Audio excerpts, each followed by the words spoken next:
आपका chromosomal disorder हो जाएगा। अगर जाएगा भी तो आधा चला जाएगा। और मेनली कहां पे होता है ये म्योसिस? बेटा आपने देखिए जब म्योसिस किया था, म्योसिस में क्या होता है, आपके टीलोफेज में क्या होता है, टीलोफेज में आपको पता है क्रोमैटिड्स क्या हो जाता है, टूट के ऑपोजिट पोल की तरफ चले जाते हैं। ठीक है, ऐसा होता है टीलोफेज में। जैसे अगर हम बात करें जैसे ये आपके पास ऐसा है, तो ये chromatid they move toward the opposite pole. इसको ये जो क्रोमैटिड जब टूटते हैं ऑपोजिट पोल की तरफ जाते हैं, इसको बोलते हैं डिसजंक्शन। क्या बोलते हैं? अगर आपको भूल चुका है तो मैं आपको पूरा स्टेप बना के दिखाता हूं। जैसे मान लीजिए स्टार्टिंग में ये प्रोफेज है, क्रोमोसोम आ गया। मेटाफेज में आपके पास ये क्रोमोसोम ऐसे आ जाते हैं, प्लेट में आ जाते हैं। ठीक है जी। उसके बाद एनाफेज में क्या होता है? एनाफेज में बेटा ये basically they move toward the opposite poles. ठीक है, अब ये जो यहाँ पे टूट रहे हैं बेटा, ये जो क्रोमैटिड यहाँ पे टूट रहा है, इसके टूटने को क्या बोलते हैं? डिसजंक्शन। क्या बोलते हैं इसके टूटने को? डिसजंक्शन। तो अगर यहाँ पे डिसजंक्शन होगा तो ये सिस्टम नॉर्मल रहेगा। अगर यहाँ पे डिसजंक्शन नहीं होगा तो ये क्या हो जाएगा? एबनॉर्मल हो जाएगा। क्या हो जाएगा?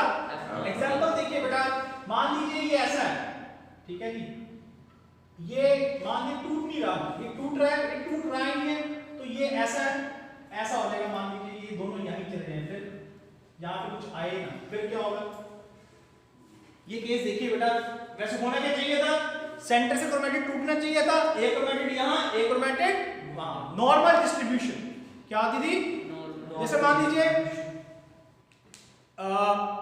कॉपी है, एक सेंटर में एक कॉपी है, एक दो बच्चों के बीच में जो बच्चे आप घर में सेम कॉपी शेयर कर रहे हैं, अगर एक स्टूडेंट कॉपी ले लेगा दूसरा वाला क्या करेगा? वो ऐसे फ्री बैठा है, ऐसे ही। तो ये क्रोमोसोम सेंटर से डिवाइड होते हैं और दो क्रोमैटिड दोनों ऑपोजिट पोल पे जाती हैं, उसको बोलते हैं डिसजंक्शन ऑफ क्रोमोसोम्स। क्या बोलते हैं उसको? तो ये नॉर्मल है। अगर मान लीजिए क्रोमोसोम डिवाइड ही नहीं हुआ, क्रोमोसोम तो ये एक जगह पे चला जाएगा, सेकंड साइड उस पे उस ऑपोजिट पोल पे नहीं जाएगा, तो ये वाला सेल आपका सर्वाइव नहीं करेगा।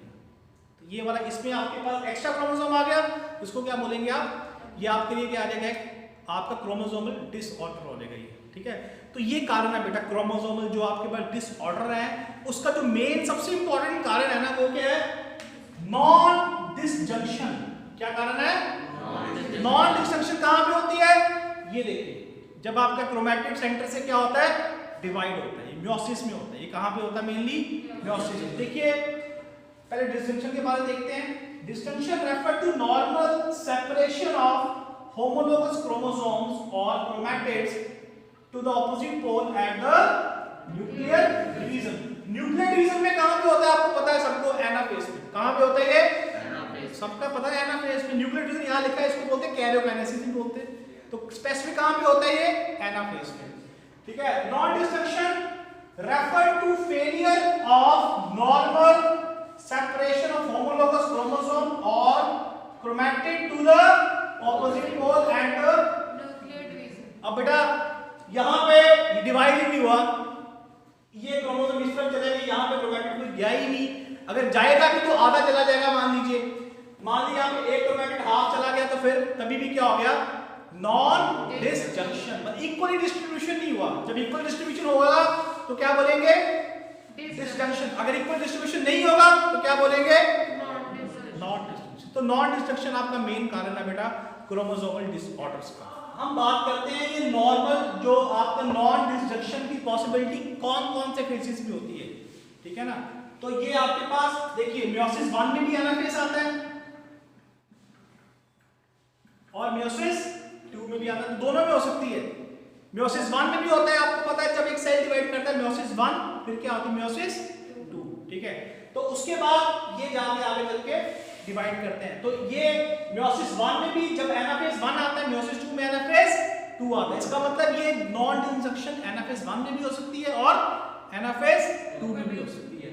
ठीक है, और मेनली कॉमन कहां पे होती है? म्योसिस 1 में। मेनली कॉमन कहां होती है? म्योसिस 1। अब इसको मैं आपको दिखाता हूं एग्जांपल्स, ये होती क्यों है, कारण क्या है बेटा? मेन कारण क्या है? Microtubule inhibitors. माइक्रोट्यूब्यूल के इनहिबिटर्स होते हैं The formation of tetrad is critical for correct distinction since the dice gametes are usually non-recombinant. आपका ना मेन जो कारण पता क्या है, मैं आपको मेन कारण बताता हूँ कि कई बार क्या होता है, जो आपके इनहिबिटर्स होते हैं, जो जीन्स होते हैं, वो आपके उसमें म्यूटेशन, जीन में म्यूटेशन आ जाती है, तो जो आपके माइक्रोट्यूब्यूल्स हैं वो इनहिबिट करते हैं नॉन डिस्जंक्शन, आपके जो डिसजंक्शन को क्या करते हैं, इनहिबिट करते हैं। मतलब कि जो माइक्रोट्यूब्यूल्स हैं वो आपके डिसजंक्शन को या आपके क्रोमोसोम के आपके क्रोमैटिड को सेपरेट नहीं होने देंगे। या फिर mutation that interfere with the recombination increases the frequency of meiosis 1 non disjunction. यहां तो आपके पास क्या आ सकती है, म्यूटेशन। आप इसमें ये एक पॉइंट याद रखिए, इसका जो मेन कारण वो क्या है, माइक्रोट्यूब्यूल इनहिबिटर्स। माइक्रोट्यूब्यूल्स आपकी ब्रेकेज को क्या करेंगे, इनहिबिट करेंगे, तो आपके ब्रेकेज नहीं होगी, तो एक जगह पे क्रोमोसोम सारे चले जाएंगे, एक जगह क्रोमोसोम नहीं जाएंगे। बेसिक इसका कारण है। डिसऑर्डर कब होता है, जैसे लाइट वगैरह कब होता है घर में, जब इक्वल डिस्ट्रीब्यूशन नहीं होता। ये मेन पॉइंट है।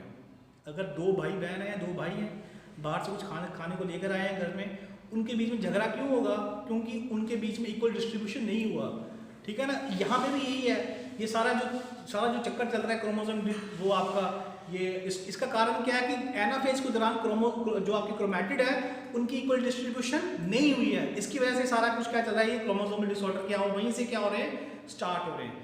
अगर ये प्रॉपर डिस्ट्रीब्यूशन होती तो कभी ये डिसऑर्डर आपके नहीं आते। नॉर्मल पर्सन में ये जो आपकी जो डिस्ट्रीब्यूशन है ये क्या रहती है, नॉर्मल रहती है, ठीक है। अब जैसे एग्जाम्पल देखिए बेटा, इसको ध्यान से देखिए, इससे आपको पूरा नॉन डिस्ट्रक्शन क्लियर हो जाएगा। बेसिक देखिए नॉर्मल क्या है बेटा, देखिए ये देखिए बेटा कितने होमोलोगस क्रोमोसोम है बेटा, क्या है ये होमोलोगस क्रोमोसोम, कितने हैं, 2, क्या है ये डिप्लॉयड, ठीक है बेटा।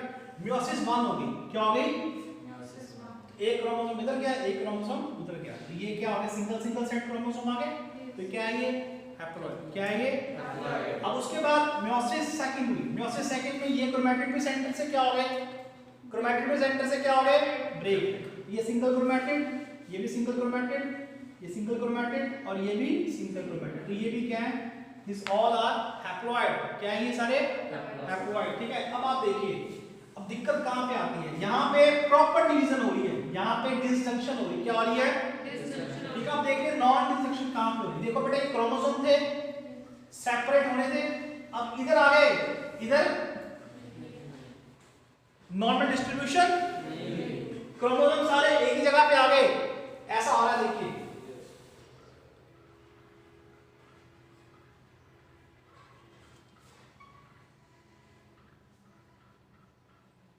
यहां पे, अब देखिए क्रोमैटिड सेंटर से ब्रेक नहीं हुई, क्रोमोसोम सारे किस तरफ आ गए, एक पोल पे आ गए, दूसरे पोल पे कोई क्रोमोसोम प्रेजेंट नहीं है, क्या है, प्रेजेंट नहीं है, तो ये तो क्या हो गया फिर डिप्लॉयड, ये क्या है, 0, कुछ है ही नहीं, सर्वाइव नहीं करेंगे सभी, समझ गए मेरी बात। अब ये फिर आगे, फिर ये आगे सेकंड मियोसिस में जाएगा, सेकंड मियोसिस में जाएगा तो ये भी क्या है, 0, जब इसकी सेकंड मियोसिस होगी तो सेंटर से क्या होगा, ये ब्रेक हो गई, ये सेंटर से क्या हो रहा है, ब्रेक हो रहा है, तो यहाँ पे क्या बन रहा है, XX, यहाँ पे क्या बन रहा है, XX, ये भी क्या आएगा आपके पास, फिर कंडीशन फिर से क्या होगी आपके पास, डिप्लॉयड रहेगी सेक्शन में। तो आगे जब ये फ्यूज करेंगे, जब ये XX के साथ फ्यूज करें तो क्या बन जाएंगे, टेट्राप्लॉइड कंडीशन, क्या बन जाएगी, कंडीशन क्या बन जाएगी, मेरी बात समझ रहे हो बेटा, कंडीशन क्या है, गमीट्स जो है ना फ्यूज करते हैं, अगर गमीट हैप्लॉइड होंगे डिप्लॉइड बनेगा, अगर गमीट्स आपके दोनों डिप्लॉइड है तो क्या बन जाएगा वहां पे,